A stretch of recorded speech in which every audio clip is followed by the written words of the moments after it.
Welcome, everybody, to a Delco Nerd Network Hot Take. Ladies and gentlemen, if you haven't seen a hot take before, well, it's where a few friends get in a basement. We like to give our thoughts, give our opinions on a TV show, a movie, or a game. Today, it's going to be a movie, and that movie is Superman. Here to discuss, as always, the triple threat, Chris Trio. Gooch, it's a bird. It's a plane.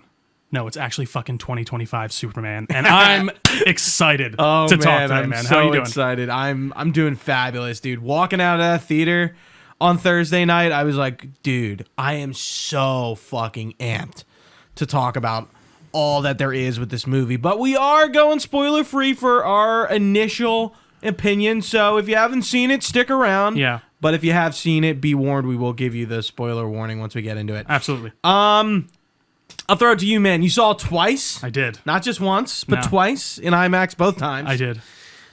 So, lay it on me, man. What do you think? Was it worth the wait? So, just initially, yes. Is DC back? I think so. If DC feels pretty back. And, you know, I will say, coming out of the theater on Tuesday night, I saw it alone.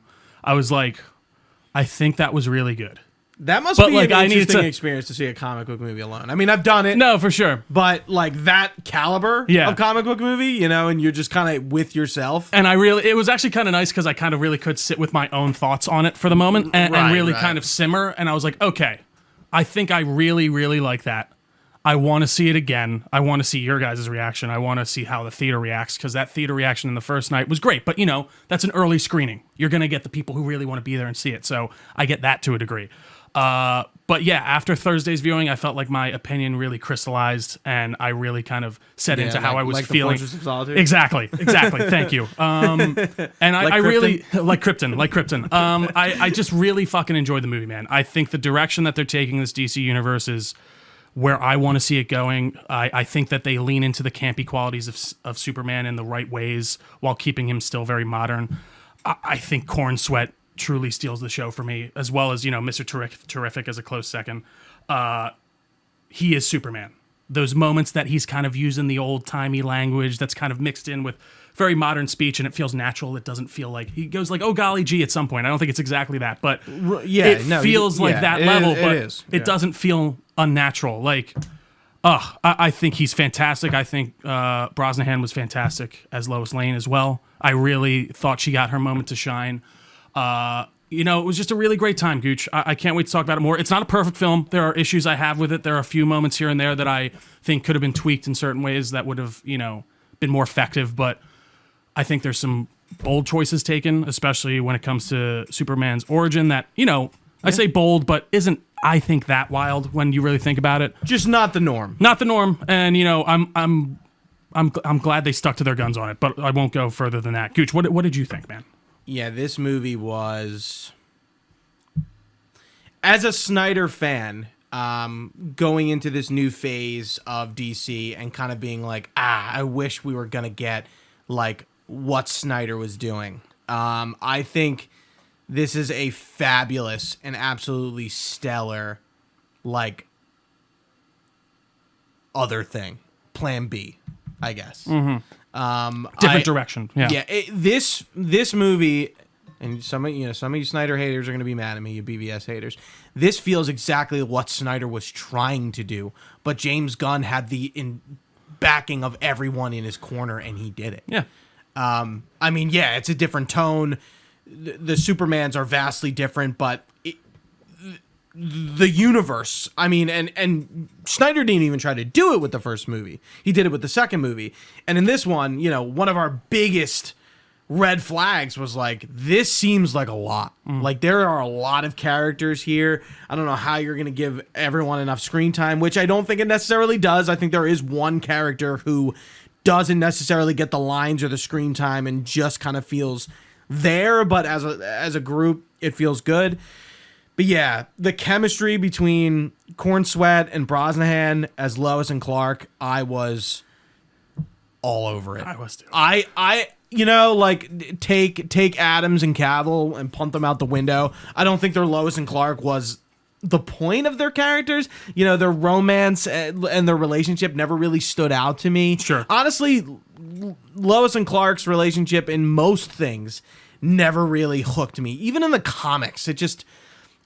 there's something that seemed really vanilla about it. I like actually the way it is in the Adventures of Superman, which I think I'm gonna start soon here. I need more I would love Superman to. content. Same here. Do the second season.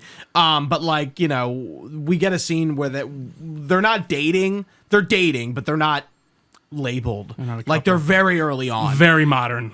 Yeah, We're not a couple, but we are a couple. like 3 months into what, you know, dating. Yeah. Not labeled, but they definitely have known each other for, I would say, at least 3, maybe 4 years. And 5 Daily years. Planet doesn't know about it. They seem to be completely like, as far as like the group there, don't really seem to know that they have a connection beyond just like Right, they were like friends. Kat's talking to Lois about it, and like, but she never. It looks like never revealed to Mm-hmm. her that it's Clark.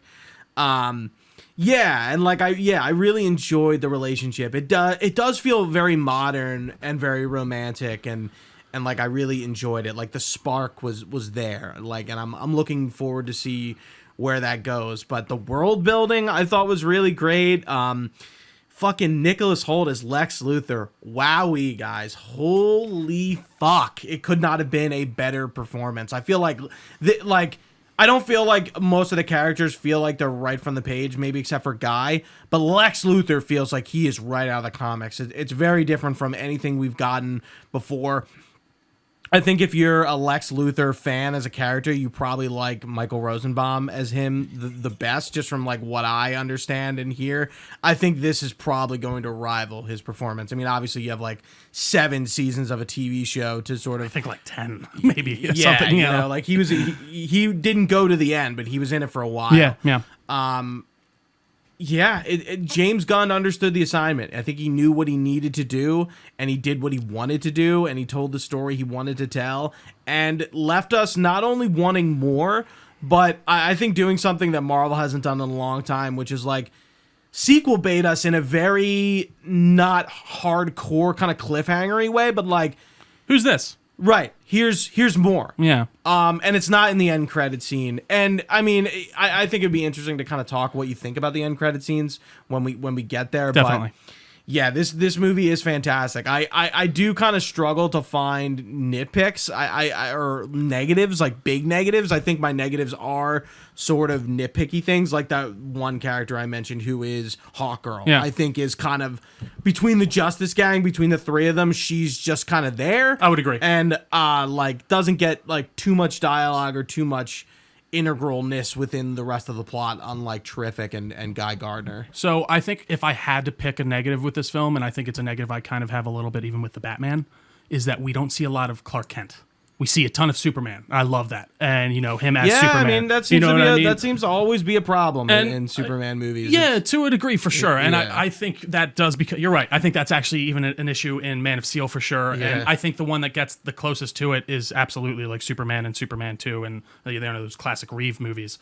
But yeah, I think I would have liked to see more of him. I would have liked to see more of Bruce Wayne in the Batman, even still. Like, but I appreciate that this is a day at the office movie for him. This is very much a movie for him as Superman and what he deals with in that time frame. And, you know, I really like the setup of this movie. They do a little kind of opening crawl, which I will say I'm usually not a big fan of, but I think you kind of need it when setting up a world like this, a greater universe. And, you know, there's a fair bit going on, I think, for sure. And I was really curious to see, especially your dad saw it with us, and he sat next to me, and I was very curious what he thought about it after, because, you know, we're very much bought in on these to a degree already. Yeah. We're comic book fans. We're DC fans, definitely. I think even more than Marvel comics to a degree. So we're kind of half bought in that respect. And he seemed to really enjoy it, and he seemed to be able to really follow what was going on as just the normal kind of moviegoer. And I was like, okay, that's a big win. I think like that's huge. And you know, I don't think all the kids or, you know, folks who are going to see this are going to be all caught up on the greater stuff and confused, because I think us as audience members now are much more willing to accept these things and kind of go with the flow a bit more when it comes to seeing new characters. And it's like, who is Green Lantern? And I need his entire backstory before we get into it. No, right. you know, who's the Justice Gang, and like they're being sponsored by this Maxwell Lord guy who we don't see a ton of, Right. who I thought we were going to see more of, honestly. So like, yeah, there are a lot of questions like as a normal moviegoer, and I'm like, I'm sure my dad doesn't really care. Sure. No, that's true too. Yeah. About who the Justice Gang is and who's funding them, and like, because there is a big part where Guy Gardner is sort of like pitching that, hey, we're the Justice Gang, and funded by Lord Tech. Right. Yeah. And like it's a pitch for Lord Tech and and all these different fictitious companies in this world. Yeah. But to get back to Lex Luthor again really quick, I do think Holt's performance, and Holt's just, streak overall in the past year and a half has been really fantastic. He's an actor I didn't really care for much, I guess you could say, like 10 years ago. I don't know. I feel like the first kind of major roles I remember seeing him in, there's X-Men. like Warm Bot, X-Men, of course, and then there's like, some bigger films that he's been in, especially recently. I just was rewatching Nosferatu. Like, he's just on a great streak. And I think, he leans into the campy kind of Lex Luthor of it all from the comics, but I think in a very real way that, feels earned. And yeah, they're fully leaning into that this is a comic book universe. There's weird scientific things going on, outlandish ideas, but I think us as audience members are ready to accept those ideas a bit more. Yeah, it's not this grounded world that Snyder's DCEU was in. It's not even like the real, but like there's one super person that the Reeves stuff was in. It's in what I would call like, I feel like Gunn, I haven't heard him talk about this, but it seems like, and I would be willing to bet, he styled it after Superman, the animated series, where you kind of just get thrown in and like there's all kinds of shit going on. And you just figure it out as you go. Even just some of the DC animated movies in general. Like, I don't know. I did see some critiques online, and I feel like it's very confusing to me. Because I feel like for the past 10 years, people are like, we don't need another superhero origin. We don't need to see Superman fly in a rocket again. We don't need to see Spider-Man get bitten by a fucking... To bring up a point, like, we don't see any origin stuff in this movie. It's in that opening crawl a little bit, and I think the whole opening crawl does a really good job of setting up the world and where Superman is at the moment. But I don't know. I think this, fantastical science fiction alternate history kind of universe is very interesting to me. Metahumans have been around for 300 years. They've fully and wholly affected history and where we are at this moment. I do like this kind of central conflict of like Lex being like, yeah, the metahumans, I really don't fucking like them, but like they're not a fucking alien. And they didn't just show up. Right. And just start taking over the whole news cycle. I mean, and you could say the DCEU kind of took that approach as well, that metahumans had been around, but much more low-key. Well, it's weird, because like in Man of Steel, it felt like it wasn't. Like, it was like, he's the first. Like, he's this first superpower thing. And then all of a sudden in Batman vs. Superman, it's like, oh no, Batman's been around for 20 years, and the Flash is here and all that stuff. So, yeah. Right. But like, introing us on this, like, that crawl, I think, which is, to go off your point, really important. And in mentioning like, okay, metahumans have been around pretty normal, but like Superman, he's blowing them out of the water. We're now on a different tier of metahuman. They have never seen a superpowered being like this before. And I think that's where I want to hop into more of the movie spoilers. So if you haven't seen the movie already, go fucking see it. It's really worth your time. It's a great movie. DC is back. I have a funny feeling that they're going to usurp Marvel. Listen, I think this is a strong outing. Well, and I will say, just to finish off on the non-spoilery thing, the box office, I think, is approaching 210. And while you're pulling that up, the amount of new Superman shirts I saw in our theater, I have been going to midnight releases for movies for like 10 years. I have never, ever seen that much new merch being worn in a showing for a movie in my life. And I felt like an idiot wearing my Man of Steel Superman shirt. And I'm like, dude, like I'm gonna get a new Superman shirt for this for sure. But like, I was shocked. I mean, we have to realize that this is Superman we're talking about. Of course. Superman. And they marketed the hell out of it. Yeah, the marketing between the interviews, clips, like I feel like it's been uncanny. And I mean, we'll probably talk about this at the end. I don't know how Fantastic Four kind of even usurp Superman. I don't even know if it's about usurping. I think it could do very well still, though. I think the power of Pedro Pascal is kind of insane. Genuinely. Yeah, but the power of Superman. Like no, definitely. Like we were saying, but I'm not saying question. This. I'm also, but there's also like a 2-week gap here. So I think that Superman has plenty of time to get its legs out. And then if people still want to go. Sure, I think we're seeing like a Barbenheimer situation where this is going to be talked about for like a month. I hope so, man. And I love to see Superman at the top of the news again. And I love to see people like even caring Fox about News. him. Yeah, of course. And listen, one thing I will say before we get into the spoiler stuff, and I'll get more into it, this does tackle some very real world elements and themes and things happening right now that I really did not expect it to.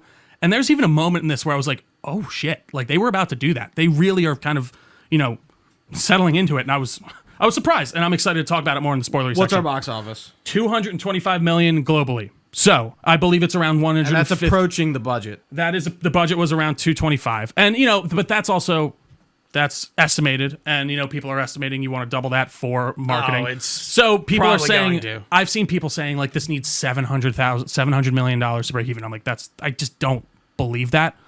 Maybe, I don't know. But I think that's a really good start, unless we see some type of catastrophic drop off next week. Yeah, the DCU is back, man. And I think overwhelmingly, bar the political bullshit that surrounds everything these days, I think most people will have a great time with this movie and enjoy it. And if they want, and if they don't enjoy that, and if they do not enjoy it, it's probably not because of that. It's probably because of a tonal thing. And I was talking to a few people that responded to my message. There was Bill Zagrafidis messaged me, and he said he was not a fan. I got a call from Bill on Thursday. I love it. And we don't have to. I don't want to. Yeah, we were shooting the shit. We can talk about that later. But you even saying when he came out of the theater, like a lot of the people, the content creators you watched didn't like it. Yeah.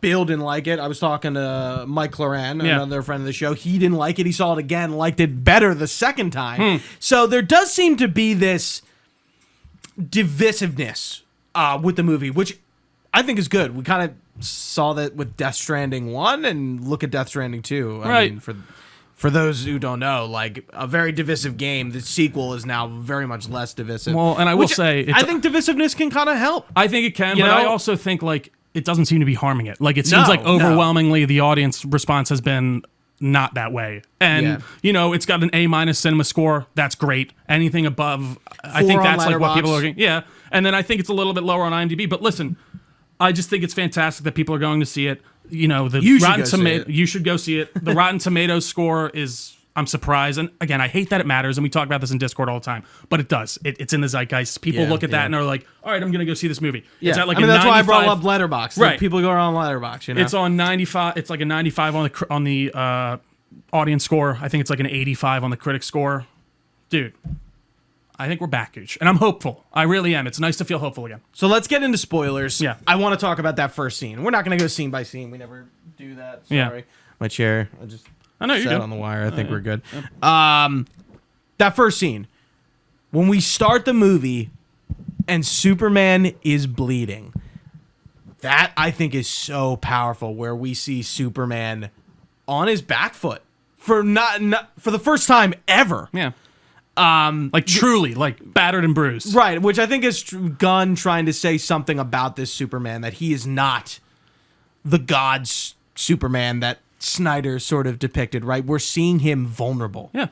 And I think this movie is really about him being vulnerable as Clark and as Superman. And I feel like that depiction, I didn't expect that scene to be the first scene. I didn't either. You've seen it in the clips, when the trailers, where he's in Antarctica or wherever the Fortress of Solitude is. And Crypto comes and saves him and brings him back. Like, that's the first scene of the movie. That's right after the crawl. And yeah, I was like really taken back by that. I did not expect to start there. I expected to start on some like fight. He starts at the bottom and builds up throughout the entire film. And I like this idea that he has been the strongest guy for the last 3 years. They go out in the opening crawl. They say metahumans have been around for 300 years. Then they go into something about, then 3 decades ago, Superman showed up. 3 years ago, he came out to the public. And then 3 minutes ago, he lost his first fight. And or like 3 hours ago, he started a fight with the Hammer, Baravia. And 3 minutes ago, he lost. Yeah, it's a great little opening crawl that really just sets up the movie and sets up where the Superman is at. And, seeing him just try to get right back into the fight. And, even though he's battered and bruised, he's ready to get back into it. And I love to see that. But just seeing him vulnerable throughout this, seeing Corenswet's performance in that, and just Philly boy, by the way. Philly boy. I love to see it. Will we get David Corenswet on the Delco Network? Who's to say? That would be optimal. Hey, Dave, I know you're watching. You're definitely a fan. No doubt. Come back to your hometown. Yeah. Do a little podcast with us. We'd love to talk to you about Superman. That would be fantastic. And even that moment between him and Lois, I think that interview really kind of shows you their personalities and why they are so different yet on the same wavelength in different ways.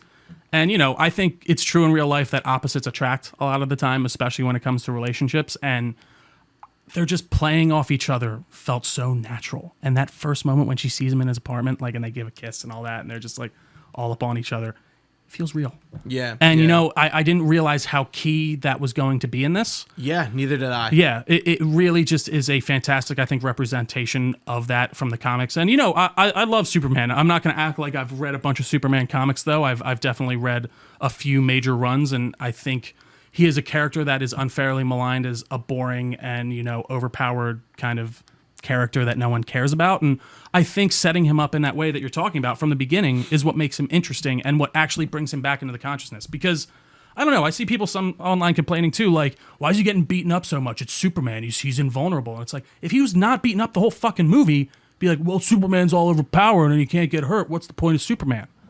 There needs to be a balance here. And they're trying to say something differently, right? Definitely. So why is he getting beaten up? Because they want Superman to not be a god. Yeah, exactly. They want you to show he's not just human on the inside, he's human on the outside in a very hypothetical kind of way. Yeah, and just the way he was raised. He can get bloodied, he can get bruised, and just like anyone else, he will pick himself back up and triumph and usurp these obstacles. You mentioned comic books, and I wanted to briefly mention, like, if you're looking to get into Superman comics with this movie kind of uses All-Star Superman, Birthright, and Superman for All Seasons. It's not like an adaptation of any of them, but there's a lot of themes from those 3 books that kind of I would say there's even some Kingdom Come in here, for sure. Oh, yeah, yeah. There's it's Kingdom Come in like a foreshadowy kind of way. And definitely. In a very,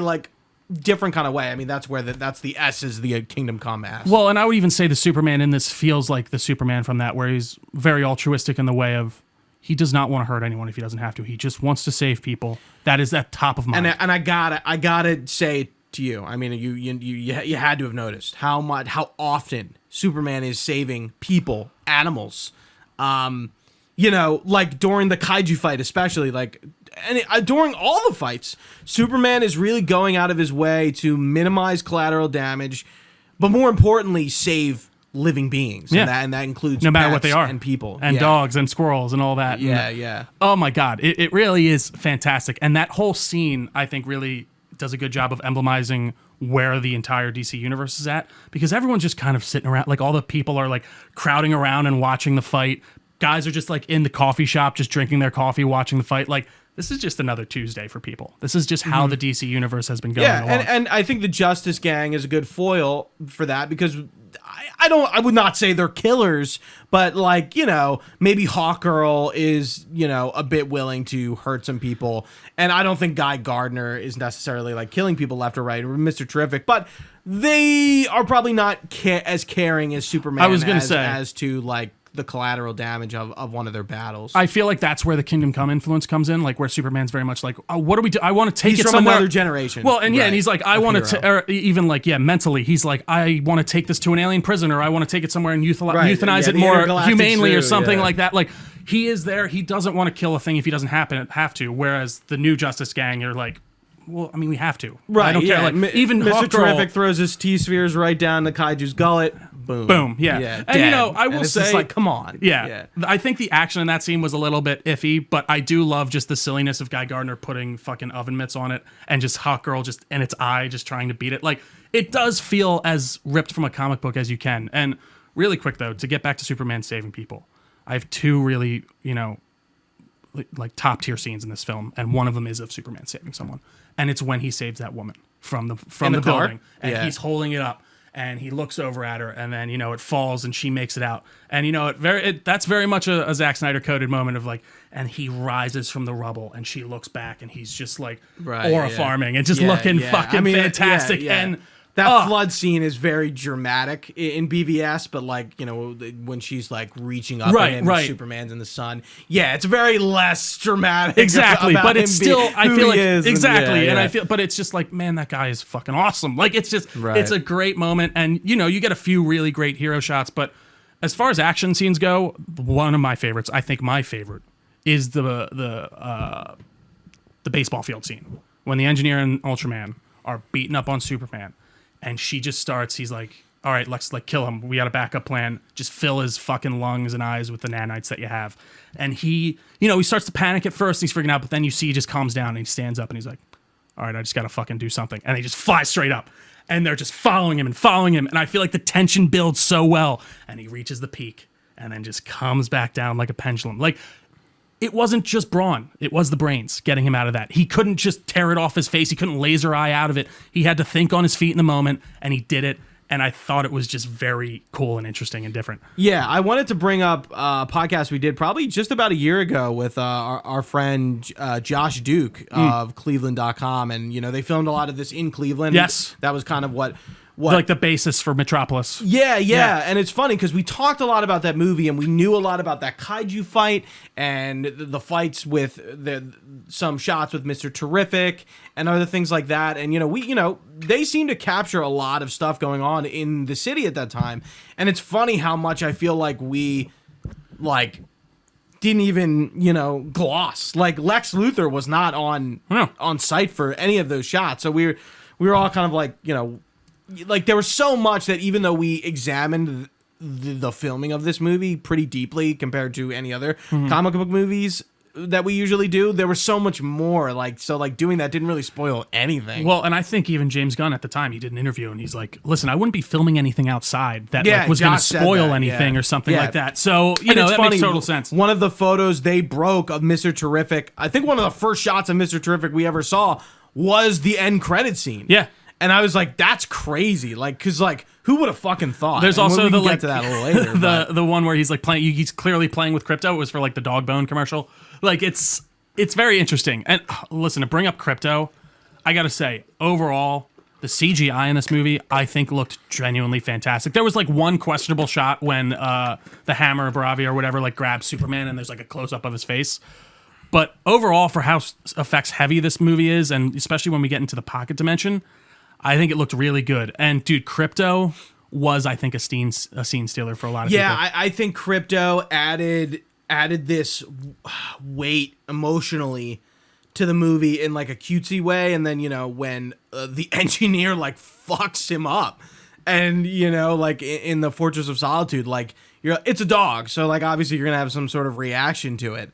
And it felt right. I mean, this isn't the first time we've seen live action Crypto. Titans. But he's in Titans? Yeah. In the 5th season or something? I don't even remember that. Yeah, the 3rd. Oh, yeah. Wow. But it I don't think Crypto is nearly it's a real dog. Actually, they use a lot of, in this, Crypto is not real at all. No, he's based off of James Gunn's dog, and then they have stand-ins on set that they use. They actually just announced the actor who was in a mocap suit that was playing him on set. Was it Sean Gunn? No, it wasn't. It was actually some younger dude. But I think he adds an element to this movie in the way of that just says we're doing it. This is the DC universe. Yeah, and Crypto exists. And I like the little twist. Again, we'll get to it. I don't want to spoil it right away. Yeah. But with Crypto and, there's some lines of, it's more like a foster situation. And I didn't really give that much thought. But then at the end of the movie, when you see, what happens, well, it makes a lot of sense. But, yeah, the inclusion of Crypto is great. Even Ultraman and the Engineer, I felt were good. I love the Engineer. Bigger lackeys to Lex Luthor. Right. And I one thing I compared this film to BVS a lot is Lex Luthor. And the way us as the audience are being drip-fed as it's happening that Lex Luthor is conniving this whole fucking thing. Yeah, the Hammer of Bravia, the conflict with the two nations. Yeah. Everything and I can't remember. Just in Lex Luthor fashion, everything is happening because of him. The same thing happens in BVS. The problem with the way they do it in BVS is nobody knows until Lex Luthor actually reveals it to the movie. So you're finding out as the characters are finding out. It's a bit different of an impact. I think both methods of delivering that kind of, I guess, detail about a villain's plot can be interesting, but I think that's why BVS failed in the mainstream audience, especially with the theatrical cut, is it wasn't inherently obvious that Lex Luthor was behind all of this. Well, and they leave seeds, but it's not overt to the audience. Where like we know Lex is up to something, and it's up to the characters to figure it out. And I also just think the performance choice of making him that manic and like, I don't know, disheveled just didn't align with a lot of people, I think. Because yeah, overall that idea of Lex Luthor as this planning, conniving individual that has his mind as his superpower and really just plans to the nth degree, I think is there in BVS, but I just don't think it's as well executed, unfortunately. I think in this, I think Holt's playing it up a little campy to a degree, and I think it works for this universe. I think he plays it serious when he needs to. I love his monologues. I really do. Yeah, Even that moment when he's talking about Galileo, and he's like, at least Galileo fucking did something when they're talking about him in the same breath as me, but like you just showed up and you were strong. Like, I don't know. I think people... I saw some criticism of him online and just the way of like, they didn't really understand his thought process, but I don't know. I thought he was really well laid out, and I think Holt did a good job. He has a whole monologue about it. Well, and that's what I mean. Envy. Like he gets greedy and envy, and he like just wants to fucking take him down. It's a bit petty. Yeah, it is. And at the end, I think what sells the whole thing is like he gets beat and he cries. Yeah, he's very. He upset. cries. Yeah. He's so super villain that he gets beat and he sobs. Well, and it's not even not that like he a just baby, right, but like he started to tear, and I think he it's not even that he just lost. It's that he is now seen as the villain. He is seen as the villain that he was trying to portray Superman as. Whereas before even like the whole news story came out that like about him wanting to have half of the country that this military conflict was about. He's like, I don't fucking care about that. I just set this all up because I wanted an excuse from the government to kill you. I'm just going to get out of here. My plan failed, but we'll figure it out next time. I did love the moment when he comes in and just fucking shoulders him into the fucking desk. And then I appreciated the crypto humbling. Yeah, I mean, awesome. Like the first time Lex and Superman meet is because, Superman gets back to the Fortress of Solitude. All his robots are fucked up, and he realizes what's happening, and Krypto's gone. Yeah. So like, Superman has a human fault, overreacts, just like anybody would if their dog was hurt, gone, whatever. Goes to Lex Luthor and is like, "Where's the fucking and dog?" And he knows dude? he has him. Where's the fucking dog? Yeah. Like, and yeah, it's again, like the fact that you can empathize, sympathize with that scene very easily.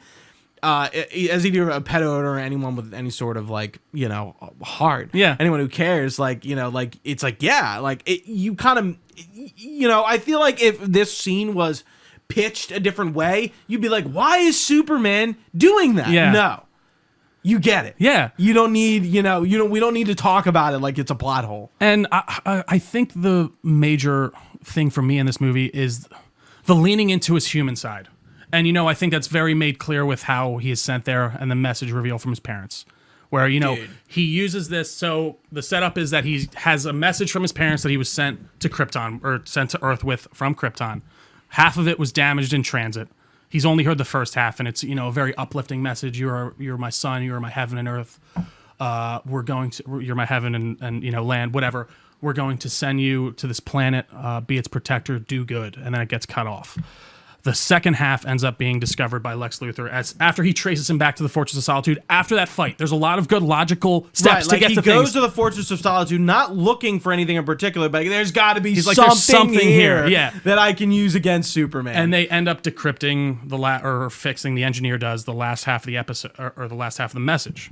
And oh, by the way, it's Bradley Cooper, which I did know. You knew. I knew. I rember you saying they were keeping it under wraps. Yeah. And I mean, the fact that because it leaked, and I was like, okay. I saw it, and I'm like, huh. And then I watched the trailer again, and when he's bringing in, they're playing the message. I could hear Bradley Cooper's voice. I'm like, that is fucking Bradley Cooper. I know it is. So do you know who Laura is? I can't remember her name, but I know. Right. Yeah, I was gonna say I recognize her from things. But go ahead. You find out that the rest of their message just kind of, I don't even know. It's like it talks down about Earth. It's like, the people there are weak. It's very Viltrumite. Yeah, to a degree. From Invincible.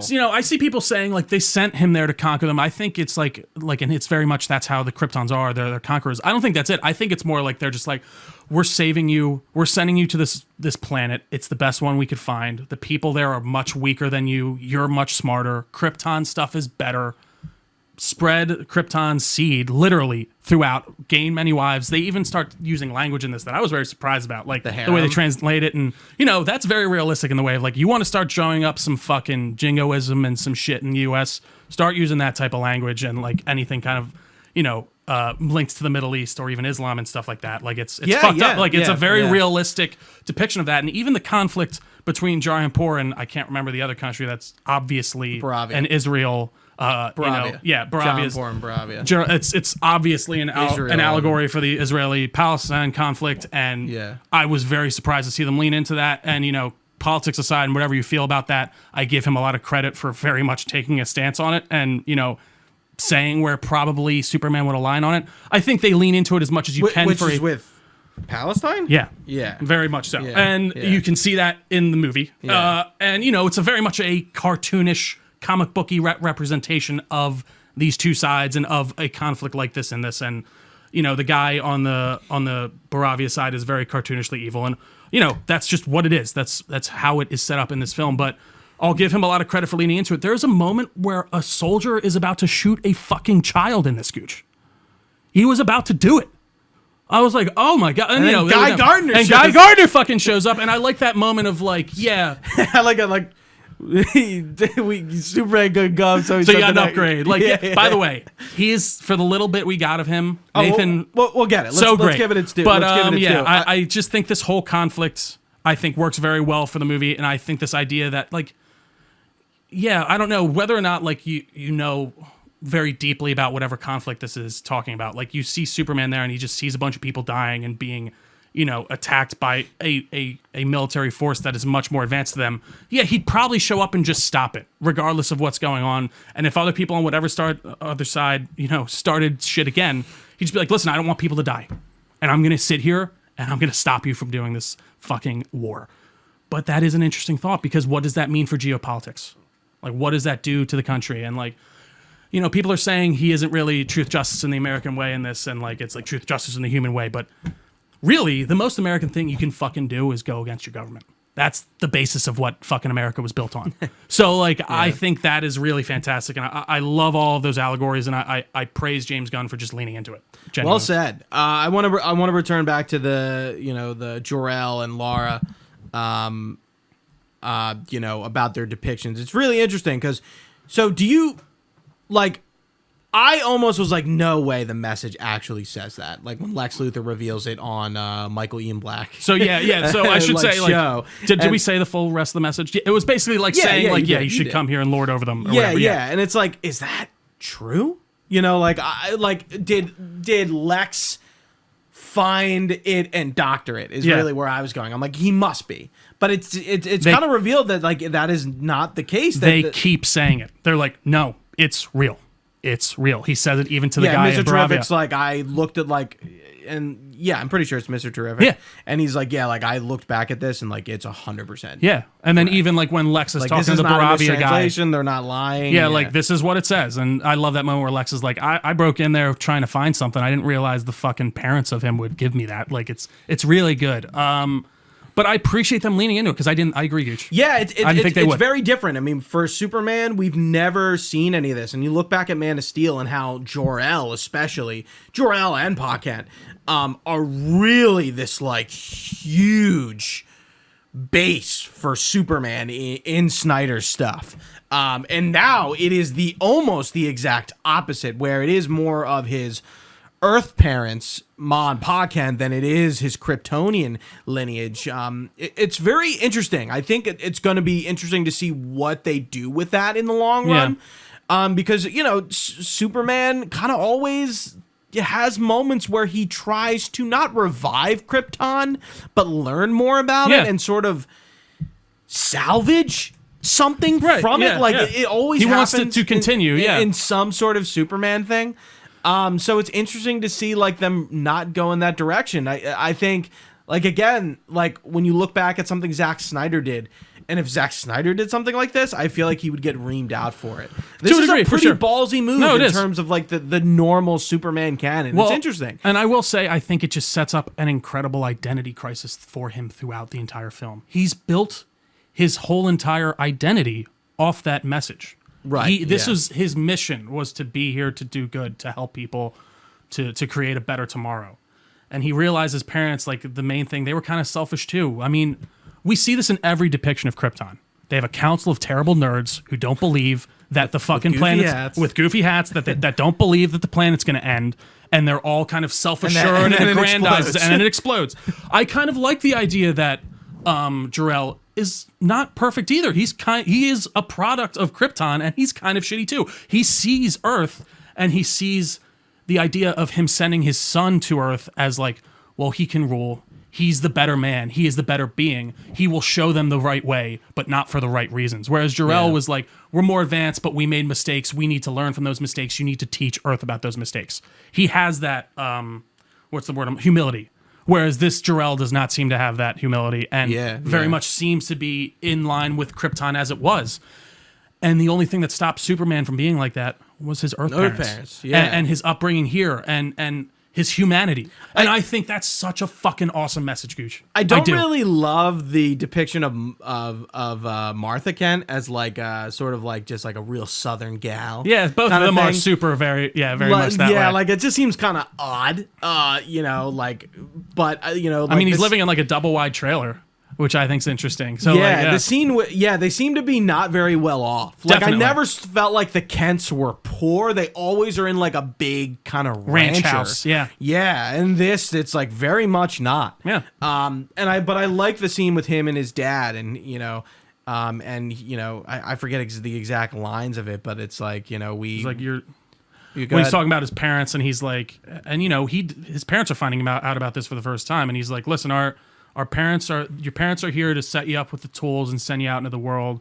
We can't tell you what to do. Right. Something and you're going to make stupid mistakes, but like, that's part of it. Right. And we know we raise you to be good. So we like, it's kind of like we have faith. We know you'll do the right thing. And he starts like sobbing up. You can tell like Pa Kent's kind of like maybe a bit of a toxic masculinity kind of guy, like doesn't show a lot of feelings very often. Like it seemed like it was really hard for him to like get that out, unlike, you know, Jonathan Kent in Man of Steel, where he's like very, it's funny. I read seems that, like he knows exactly what to say. You know, I read that the other way and even she said, she's like, oh, big mush. Like I just think he's a bit more of a like, you know, not a caring father, but a bit more of an emotional father. And I did like that moment where he's just like, and it's in the trailers, like Clark doesn't feel like he knows who he is anymore, and he's having this identity crisis, and he just sits down with his dad, and he's like, dude, I know who you are. I know what you've done. Your choices, your actions. That's all that matters. And if you look back at your fucking track record, I mean, he doesn't say this, obviously, but we know who you are. You know who you are. Just think on that. And, you know, I think it is a really great push for Clark to, you know, be like, yeah, I don't need my Kryptonian parents. I don't need this heritage to define who I am.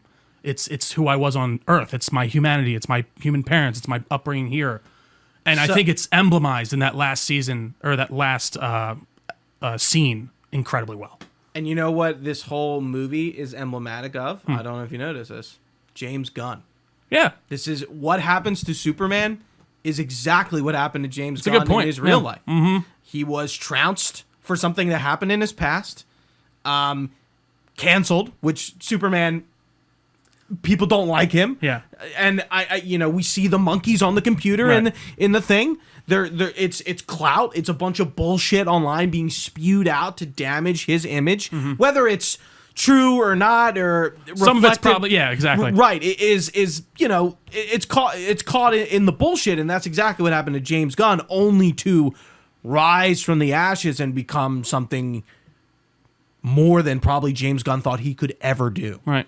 That's a good point, Gooch. That's very cool. I like that a lot. I noticed that very, you know, I very instantaneously, like especially when we got to like the clout of it, right, where they're talking about like super shit and like, you know, like Clark is talking to Lois about being above looking at social media, but he doesn't like the super shit. The super shit one, his reaction's so good. You know, I don't fucking like that, Lois. Superman doesn't have time for selfies. Like, you know, like it's so good. He's trying to be bigger than, you know, the instant gratification that like maybe doing a selfie with somebody would give him. He's trying to like be better than that selfie. He's trying to save people. He wants people to see him saving people and succeeding, and, you know, actions. But like there's difference between like the instant gratification of like doing the selfie or like actually doing something good. Yeah, for sure. I think this is a Superman that's like would take a selfie with you if he wanted to, for sure. And I like that moment even after they defeat the kaiju when he's like celebrating with everyone and all the kids run up and hug him and all that stuff. Like, I think he is that Superman. But yeah, I think I couldn't imagine being someone like that in today's world where, you know, every public person has a hate mob online, no matter if it's deserved or not. It's just the way it goes. Social media is a trash heap. You could go on there and lose yourself in it. I couldn't imagine being someone just trying, like with that type of ability, just trying to do the right thing and thinking you're doing the right thing. And this is kind of something I think that happens with every superhero. And then, you know, you just get shit on for it. And I do love how competent Superman is by this time and how he seems to really understand his powers. One thing that I think really displays it very well is when he's taking on the Raptors and he almost like regulates his heat vision enough to where it's like, you should cut someone in half. That scene I didn't love. I liked it. It seemed a bit a little CGI goofy and like these are real people and he's... I understand your point, and I would agree with it, with his heat vision being like taken down a notch. But he's like spinning them around like a fucking top, and I'm like, holy shit, these people are going all over the place. Again, I thought the action for him specifically in certain scenes was amazing. And the scene where he gets that the Raptor gets punched in the face and the teeth come out, I'm like, I didn't need that. Yeah, I don't know. That didn't really. I don't know. It didn't like stand out to me either way. I could take it or leave it. Sure. But like there were some really fucking awesome moves. I love the spin when he's spinning everyone off him. The moment when like the engineer has him like around his arm and he like does this like barrel roll type thing with her and uses her as a weapon against Ultraman. It's so good. And again, that scene in the fucking the baseball field, that's my favorite.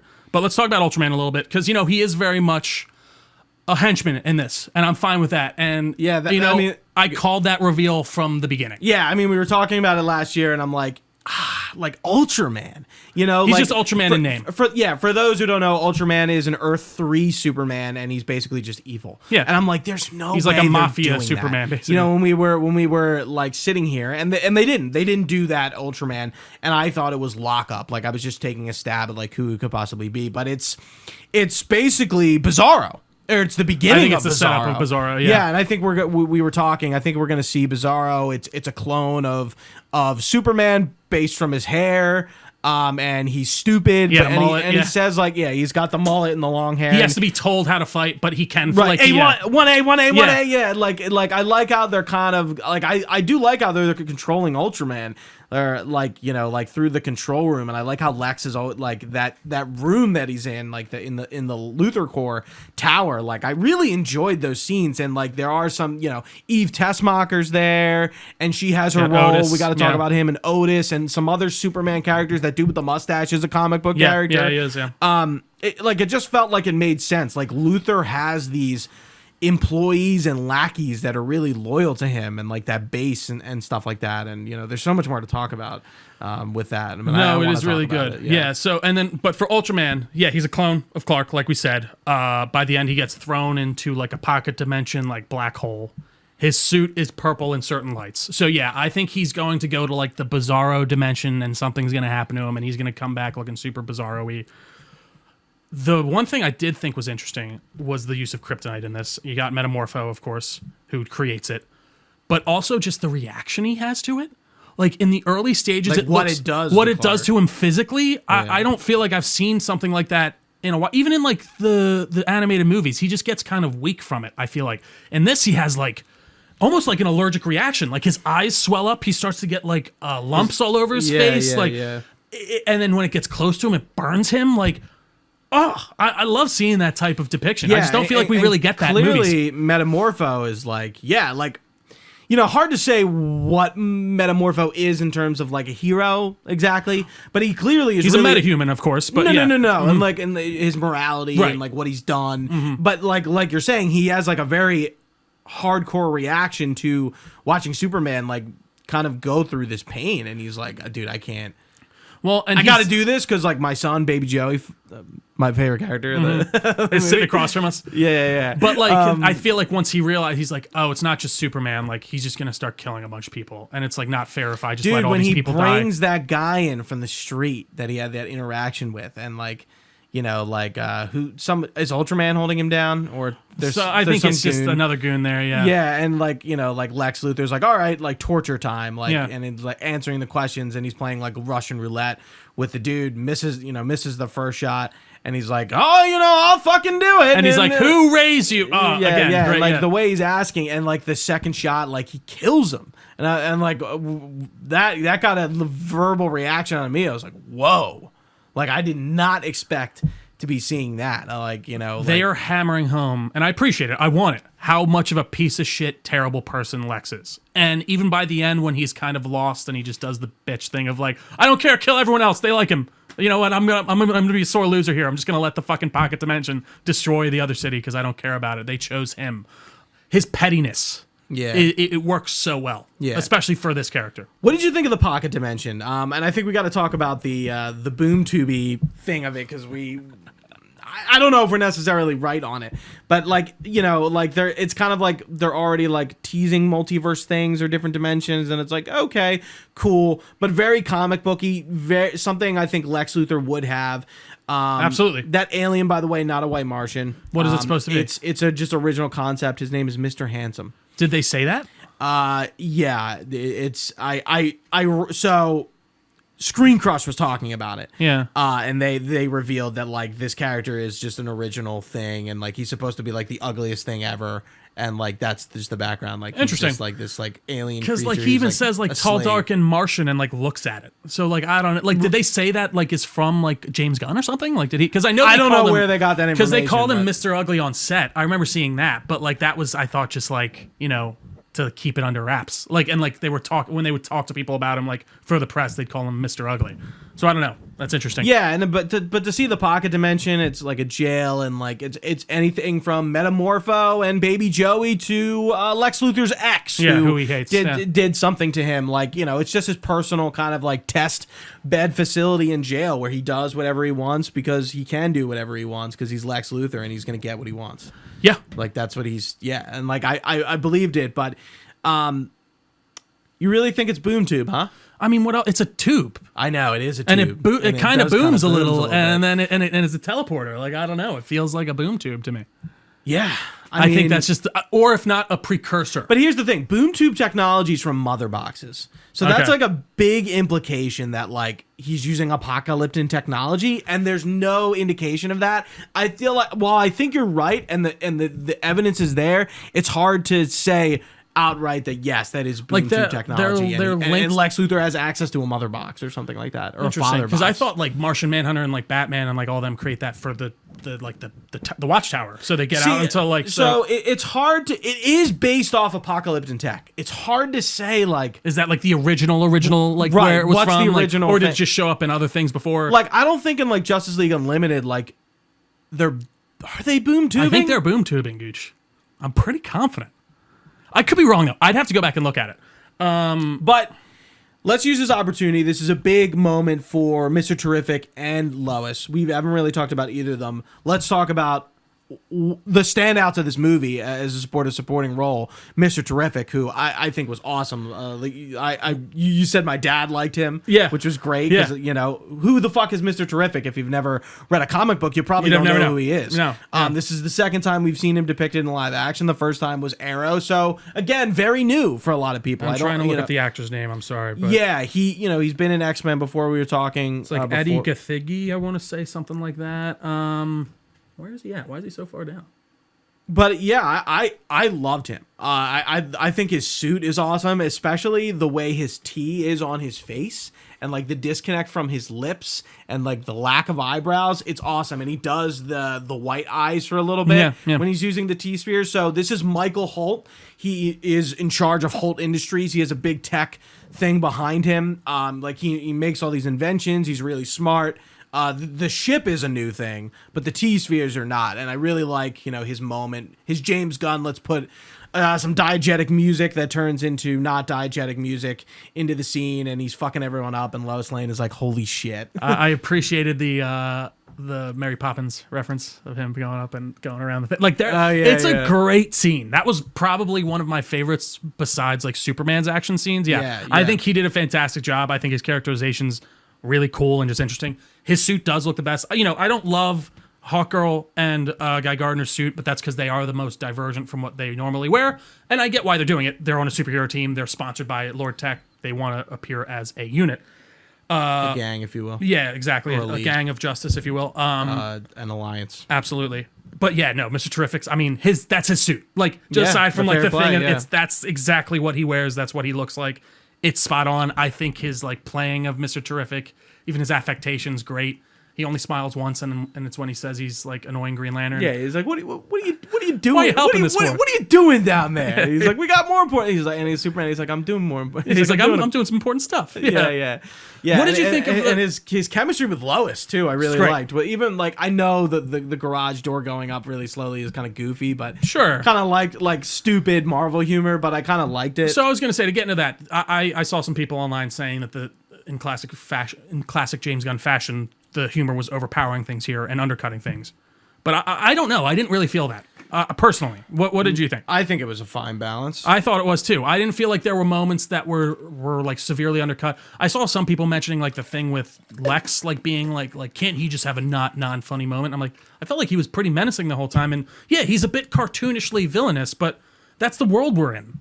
And I guess you're either going to be about that or not, and that's fair. You know, I can't, disagree with that. Everyone's entitled to their opinions, but I just really like that angle, personally. It's just so different from what we're seeing. It's not fucking Marvel. It's kind of real, but it's not. And it's not even what we've seen out of DC before. Like, the closest thing to Lex Luthor Marvel's done is probably Aldrich Killian from Iron Man 3. Yeah. At the moment, like we really haven't seen a villain like Lex before. Yeah. In Marvel, at least. I would agree. So I feel like he's a welcome addition. Like, meeting with Flag and, like, seeing him, and, like, Rick Flag is, like, moved up since Creature Commandos, and he's more a part of like the U.S. military, it seems, than he is Argus at this point. Could even be their like representation there or something like that. Yeah. So it's interesting to see like Lex Luthor try to convince the U.S. military to not only use Planet Watch, which he's like billing as like, here's Ultraman and the Engineer, and he's our own Superman, and I've designed them. Yeah, here's like the U.S. patented fucking superhero team and the Raptors, and like, I sort of like, and he's not doing that to make money. He's doing it to like legally kill Superman. Yeah, like, essentially, which we find out. You're the Green Lantern fan trio. I want to hear what you thought more about Guy Gardner, and we're gonna get more with the Lanterns. So absolutely, this is like very coming up here. So I won't say that like out of the Green Lanterns that Guy Gardner is like the one I know the most about and my favorite. Yeah, but as that being said, I think Nathan Fillion does a really fantastic job of, balancing the kind of assholey, funny guy act with someone to be taken seriously and someone who kind of knows what's going on.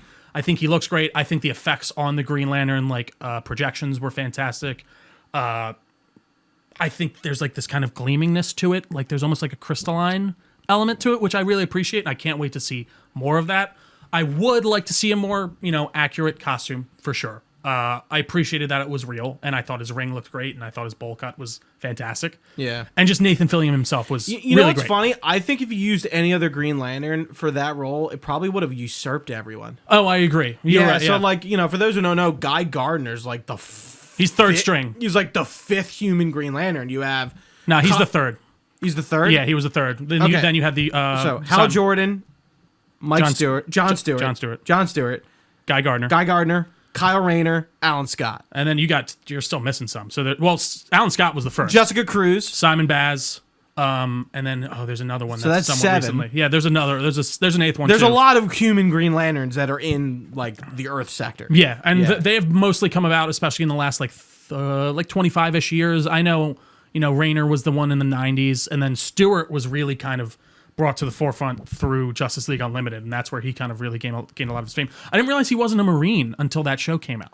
That bleeded back into the comic books. Oh. Which was interesting. I may have known that. Yeah, I was unaware. So, I'm excited to see where they take him. He's going to be in the Green Lantern show, which is filming now. It's apparently coming out early 2026. It's John Stewart, Guy Gardner, Hal? Yeah. So I think the idea is... We don't know who... Oh, no, we do know who Hal is. That one actor. Yeah, it's Kyle Chandler. Yeah. Which is interesting. My guess with that, I think they're going Parallax. And because the way they're talking about it and the way even Nathan Fillion was talking about filming... So you think Sinestro is going to be a Green Lantern in this? He might be. I don't know. How do you not introduce Sinestro? You know. No, it's more like, do you introduce him as a Green Lantern, or is he already formed the Yellow Lanterns? I think I would be fine to take the approach that he is a Green Lantern and then go from there. I agree. Because people do forget they are pretty good friends until like he does go his own way, Sinestro. So I would like to see more of that. But I think the depiction overall of his powers and everything, they're going to be kind of silly. I like that they lean into that. Yeah, he's just making oven mitts and shit. But I like the relationship that I guess more Guy Gardner, because he really has these scenes that like Clark has trusted the Justice Gang enough that he reveals to them who he is. Yeah. Not just Lois. So, and I like that they're kind of like not keeping his identity close to the chest, and like, Lois is like, oh my God, he trusts everybody. Yeah. And the hypno glasses. So I'm interested. I could see him. Where was that pulled from? That's like an old thing. It's in like the 60s or the 70s. So the idea is it's like crystals from Krypton that were on his ship that he formed into glasses that make you not be able to see his face correctly. Which I think, that is another thing that very much crystallizes that this is a comic booky universe. Also, recently, one of my friends who don't see very often, I saw him without glasses, and I did not recognize him. Listen, I think especially the way they play it in this, and that's why I do wish we saw more of Clark. We get a good 5-minute scene of him at the beginning, but after that we don't see him much. He's in this overly baggy suit. His hair's down on his head. He's wearing these big frame kind of dumb glasses. Like, he looks pretty different.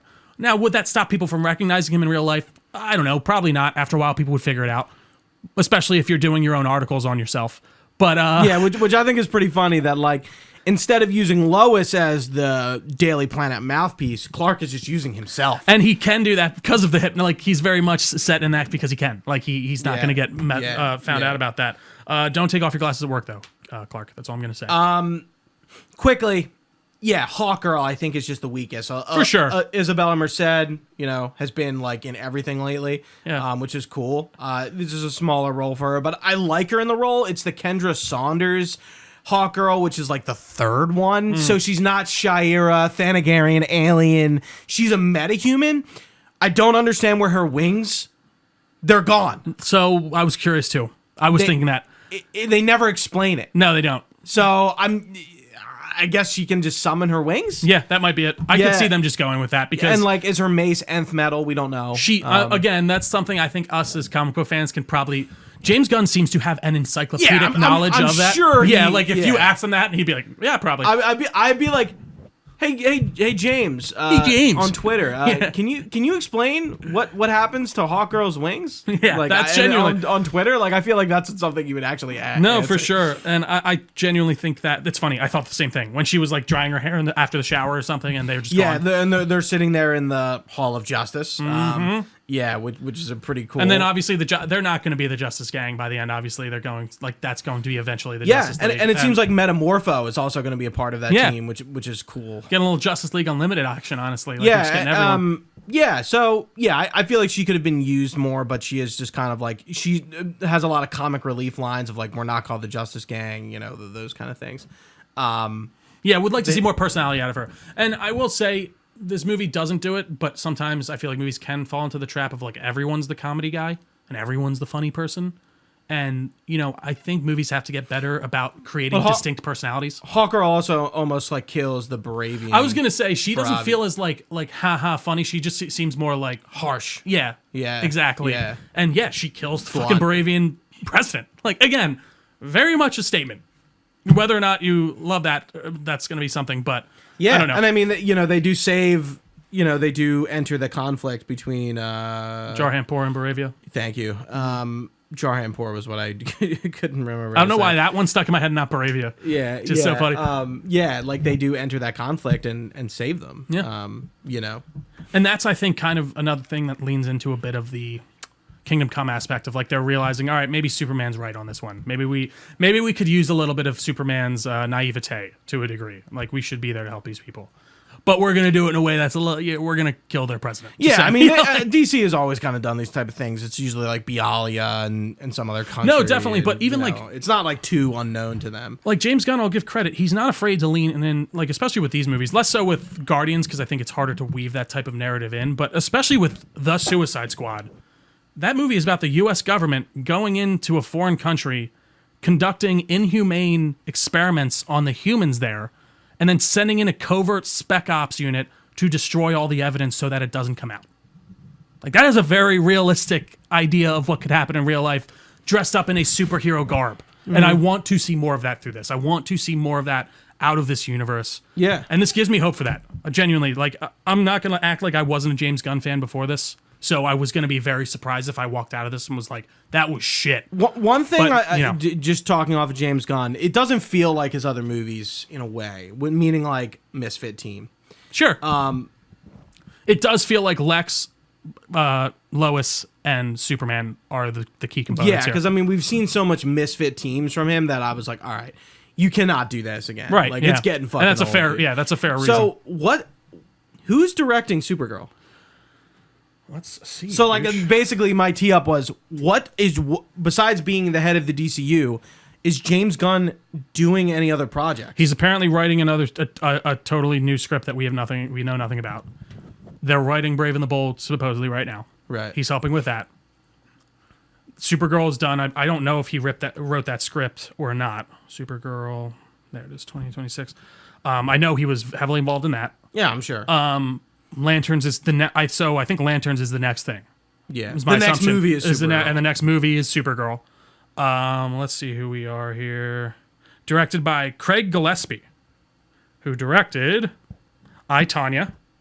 Ooh. Lars and the Real Girls. I don't know that. The Finest Hours, Your Friends and Your Neighbors. So, I, Tonya. I, Tonya is very well regarded. I know that. Yeah. He did the Pam and Tommy. Oh, no, he was a producer on that. Director. Yeah, so, other than that, I don't really know much of his movies. It seems very much heavily influenced by, obviously, it is heavily influenced by Woman of Tomorrow. I saw some other people online, and again, me with my terminally online brain, so who knows, getting annoyed with the, like, drunk Supergirl, and they're like, of course they're doing, Are we going to talk about this right now? Yeah, let's do it. I want to Okay, yeah, so, the end. Before the movie started, I could turn to Trey. I'm like, Supergirl is going to be our end credit scene, and he's seen the movie at this point, so he knows. And I just kind of smirked. I feel you made like you were like, you like covered your mouth, and I was like, okay, because you weren't like terribly far off. Yeah, and she is like the last part of the movie, like the last scene. She comes back from a trip she took to another planet for her 21st birthday, and yeah, she is kind of like ditzy and I wouldn't even say is her dog. Yeah, I wouldn't even say ditzy. She's drunk. She's just like, oh, where's my fucking dog? Like, it didn't seem like schoolgirl ditzy to me. I don't know if she's drunk. She can't be drunk on Earth. She wouldn't be drunk. It felt like she was still drunk to me somehow. I don't know. I felt it's just she was coming back and like, and because even the way she's walking, like she was all, and then she like was stumbling out and like later, bitch. Like I think she was still drunk. Was the intention there? Was the idea? Okay, I kind of saw it as she's just kind of like not ditzy in like a or like teenager like loose kind of way. Yeah, sure. In a non-sexual way. No, well, ditzy is just like when you say ditzy, I think of like. I think ditzy means stupid. Yeah, but I guess like in my mind, I think of like what's her name from the fucking what's the movie being where a little she's carefree. Yeah, well, like what's the movie where she's Legally Blonde, like the girl in that, like a little like over the top like feminine, whatever. But continue. I'm sorry. Yeah. So yeah, she's coming back from that trip she took for her 21st birthday. The Woman of Tomorrow. The beginning of the comic is Supergirl is on a different planet. I'm not going to talk about this too much. With a red sun, right? Yeah, she's on an alien planet with a red sun, so she can drink and get drunk. And she gets involved in a situation with a criminal and a girl who tries to pay her to help her catch this criminal. So my thought is we are seeing Supergirl come back from her movie. She's already done it. So that's I'm hoping that's what it is. I'm Woman of Tomorrow is like my favorite comic book. I really love that story, and I'm really looking forward to what Millie Alcock has to do and has to say with Supergirl as a character, and like with the script. I hope it is pretty close to that comic because I think it is good. We know Lobo's in it. Jason Momoa is playing Lobo, but I think he's not in that comic, but I think. Regardless of that, they can still do what they do with it and be really again, I think like everything in superhero cinema, they're going to pick some major points out of it. It's not going to be a direct adaptation. That's just not, I think, how these things work. I would be very surprised. The boy can dream. He can. No, and listen, it might work as a direct adaptation, but I just don't see a lot of movies doing that, especially with just comic books in general. I'm assuming that's the start. Like, that's where we're going to pick up with her after. But I don't know. We'll see. Yeah. We get a little look at her suit. It's very much just a Supergirl version of Clark's suit. Yeah. And by the way, how did you feel about his suit by the end of the film? Yeah, I like it. I fucking love The it. trunks do look goofy sometimes. Like the scene where when he submits, turns himself over to Lex and Ultraman, and he's walking to the portal. Yeah. Like that scene, they look really goofy, And I love it. And I'm like, but I understand that's the point, and the point, they talked to Zack Snyder about this, and he's like, James Gunn was like, why didn't you do the trunks? And like, we could not get it to work. I just didn't like the way it looked. Yeah, and then Gunn was then, talking about in interviews how he's like, well, if it doesn't look right, we need a reason, like a narrative reason. And Corenswet kind of came up with it. It was like the trunks make him less serious. They make him look silly. Like, they make him look like a silly kind of dude. That's pretty cool. As a guy who can shoot lasers out of his eyes, blow down buildings, and lift up buildings, yeah, you want to seem a little bit less intimidating. And I kind of like the idea that he was maybe watching wrestling growing up, and because that's what Superman's original like suit is based on. It's like strongmen and wrestlers of the time, like with the the singlet and the underwear on the outside of the pants. Like, he was watching wrestling growing up all the time. He loved it. And then his mom's like, I need to make a suit. And he's like, Mom, make me something like this. Like, I want it to be. So do you think his mom made his suit? That's my own headcanon. Hard to tell. Yeah, but like, I don't know. She cleaned the boots, but that doesn't necessarily mean anything. For sure. And I think, that you can easily just be like, no, we got that at the Fortress of Solitude. But I like that idea, especially in this, that his mom made it. How would his mom make that suit? I don't know. But guess what? I don't fucking care. I think it would work very well.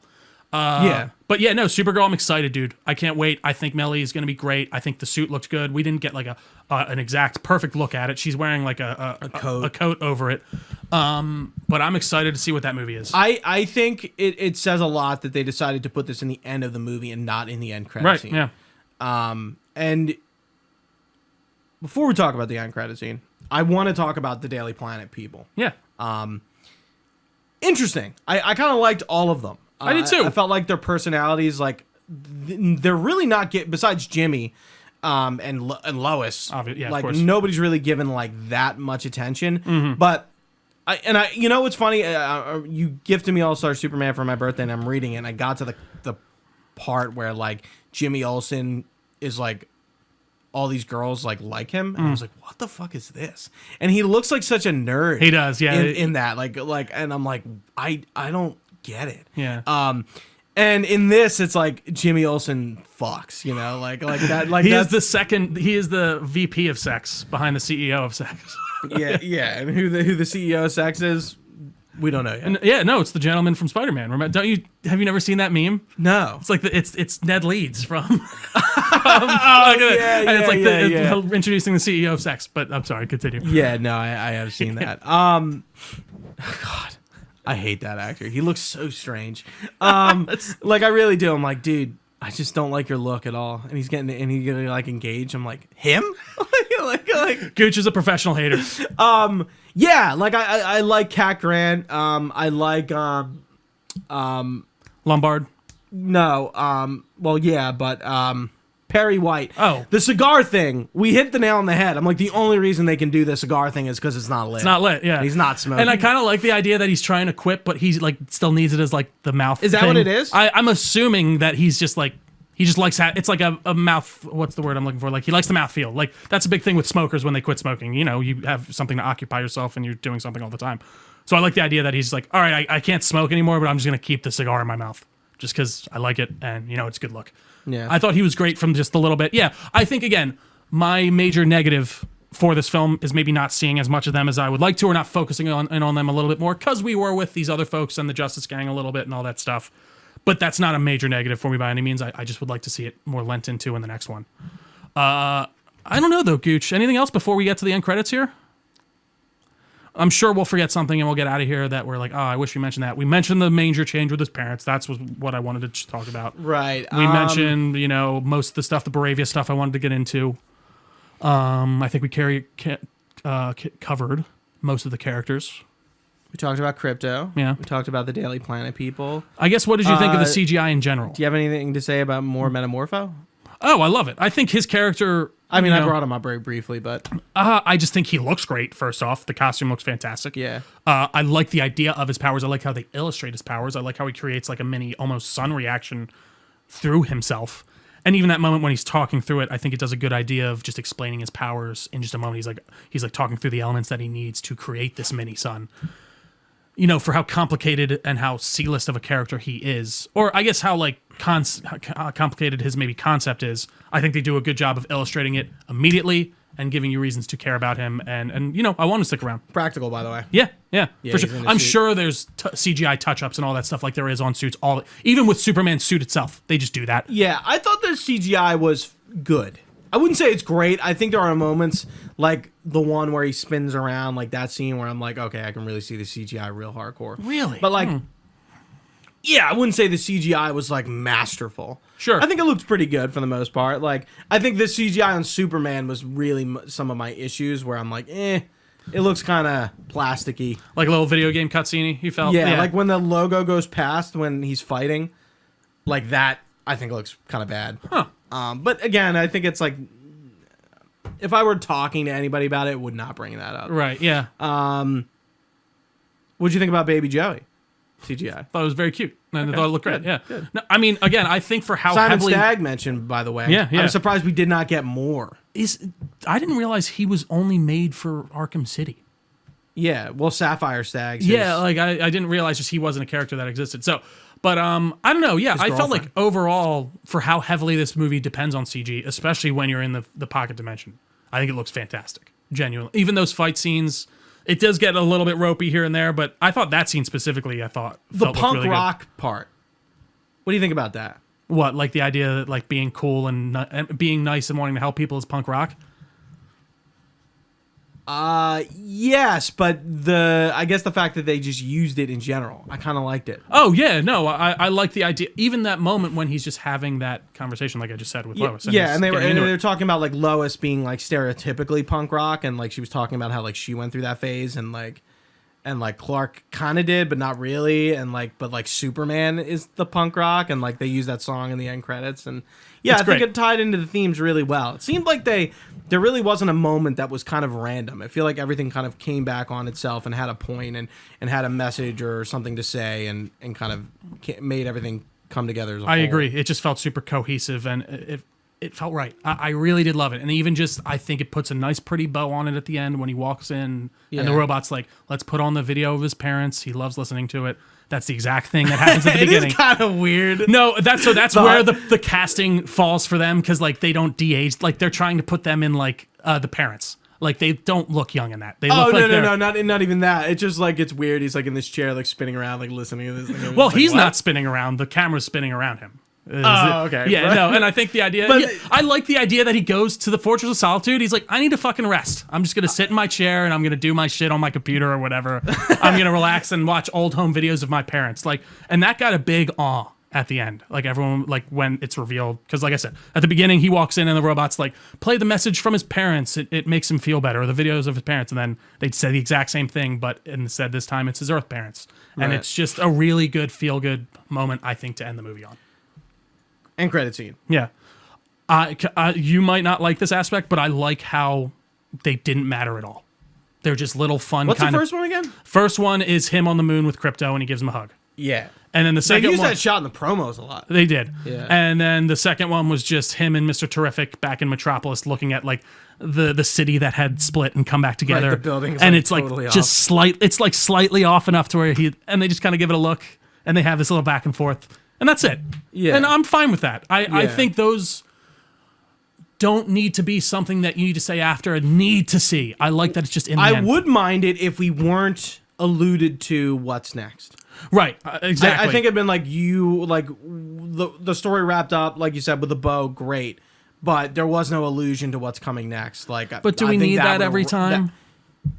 I do. Okay, because for me personally, I kind of like the idea that it's just like they're confident in this one singular thing. This is what it's about. If it does well, you're going to get the second one. Because it's not like they're like, oh, like Supergirl has an adventure to go on next. She has a problem to solve. No, it's true. She's just there. They do it in a very natural way. You start thinking like, oh, I guess we're going to go see Supergirl next. Or even just, even if you don't even get that far, you're like, oh, Supergirl. I wonder what's going on with that. Like, I guess, maybe not that they're doing a movie, or even just that, like, oh, okay. We're going to see her next. Yeah, in some way, shape, or form. It's sequel baiting without being like,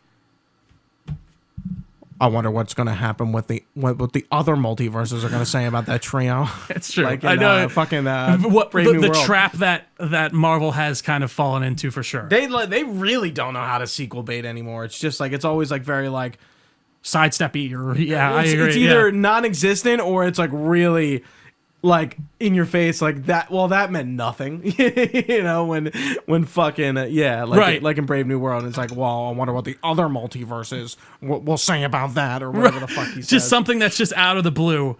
It's like, okay, that meant something, but like also not. Yeah, like it's like where like think about Shang-Chi, that end credit scene. Right. It's a big nothing burger. Yeah, that, like it's going to lead to nothing. They've done nothing with it. Yeah. So we know they're doing something with Supergirl. But, and also, like, by the way, they could also just cut it here. If they really, for some reason, if it's like, this is just its own movie. I think end credit scenes are kind of the par for the course. You kind of have to have them I nowadays. agree.